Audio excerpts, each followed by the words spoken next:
Kovrčavost lista breskve je najčešća bolest breskve i nektarine. Kad u vrijeme pupanja breskve potraje toplo i kišovito vrijeme, znakovi bolesti mogu se pojaviti na gotovo svim listovima. Regeneracija izgubljenih nakovrčanih listova iscrpljuje biljku, negativno utječe na formiranje cvjetnih pupova i slabije je odrvenjavanje mladica, pa su takva stabla podložnija zimskom smrzavanju. Kovrčavost lista breskve jedna je od najopasnijih bolesti breskve i nakon ostvarene infekcije ne postoji način da se zaraza spriječi. Ona se može suzbijati samo preventivnim tretmanima. Gljivica napada breskvu, nektarine, a rjeđe se javlja na bademu i kajsiji. Prezimljava u formi spora na kori, grančicama i ljuskicama pupoljaka. Spore zadržavaju vitalnost 2 i više godina, a sama infekcija ostvaruje se pri toplom i vlažnom vremenu. U ovom videu reći ćemo kako zaštititi naše voćke od bolesti kovrčavosti lista. Da bi podržali naš rad, zapratite naš kanal i podijelite ovaj video da bi i drugi proizvođači voća došli do potrebnih informacija. Na kanalu se nalaze videi o proizvodnji voća i povrća različitih tema, od sadnje do prihrane i zaštite biljaka sve do berbe. Nadamo se da ćete kod nas pronaći sadržaj koji će vam biti od koristi.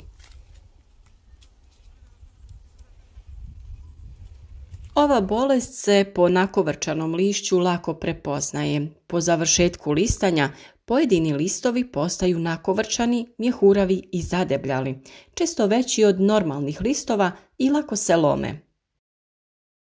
Ovisno o sorti, nakovrčani dijelovi lista mogu biti zeleno-bijele ili crvene boje. Vrlo brzo se nakovrčani listovi osuše i otpadnu, pa je u maju i junu moguć potpuni gubitak lišća. Osim na lišću moguća je, ali nešto rjeđe, pojava simptoma bolesti na mladicama, a i plodovima.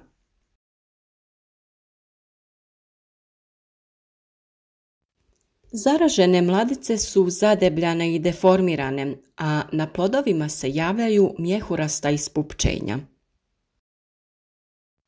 Uzročnik kovrčavosti lista breskve je gljiva Taphrina deformans koja prezimljuje na kori, grančicama ili ljuskicama pupova. Zaraza breskve i nektarine uzročnikom kovrčavosti lista moguća je samo na mladom, nediferenciranom tkivu uz dovoljno kiše.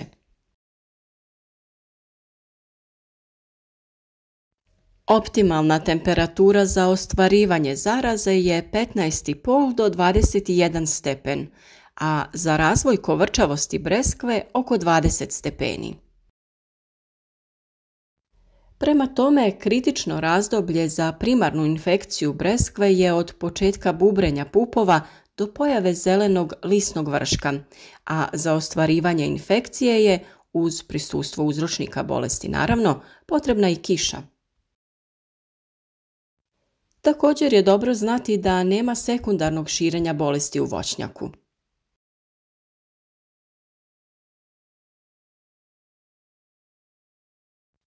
Obzirom da do infekcije breskve može doći samo za kišnih dana u fazi prolistavanja, potrebno je preventivnu zaštitu fungicidima obaviti prije nego se ostvare povoljni uslovi za infekciju, to jest prije najavljene kiše. Do faze bubrenja pupova za zaštitu od kovrčavosti lista breskve koristimo fungicide na bazi bakra. Zaštita od ovog oboljenja vrlo je složena i sastoji se od čitavog niza preventivnih i sanitarnih mjera. Prilikom sadnje treba odabrati sorte koje su otporne ili djelimično otporne. Već tokom proljeća treba skupiti zaraženo lišće i plodove, orezati zaražene mladice i ukloniti ih iz voćnjaka. Stabla treba navodnjavati tokom vegetacije. Ukoliko dođe do ponovljenog listanja, stabla breskve treba pognojiti dušičnim gnojivom i ukloniti suvišne plodove, da se biljka ne iscrpljuje, kako bi naravno imala snage da stvori pupoljke za sljedeću godinu. U jesen se sakuplja i spaljuje zaraženo lišće, orezuju zaraženi mladari. Tada se vrše i tretiranja breskve u cilju smanjenja inokulacijskog potencijala. Kod nas se redovna zaštita breskve vrši nekim bakrenim preparatom. Drugo tretiranje se vrši tokom proljeća prije pucanja pupoljaka i najavljene kiše. Tretiranje treba izvršiti u danima bez vjetra.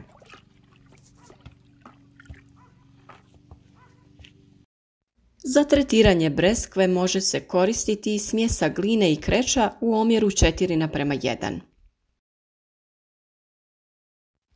Otopina gline se miješa sa krečnim mlijekom. U 100 litara vode dodaje se 4 kg gline i 1 kg kreča.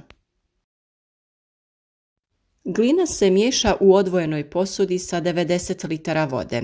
U međuvremenu se pripremi krečno mlijeko od 10 litara vode i 1 kg hidratiziranog kreča. U ovu otopinu možemo dodati i otopljeni plavi kamen. Otopina gline se sipa u tankom mlazu u krečno mlijeko uz stalno miješanje. Pravilno pripremljena smjesa treba imati neutralnu reakciju. Preparat se ne smije ostaviti za kasniju upotrebu jer mijenja svoje karakteristike.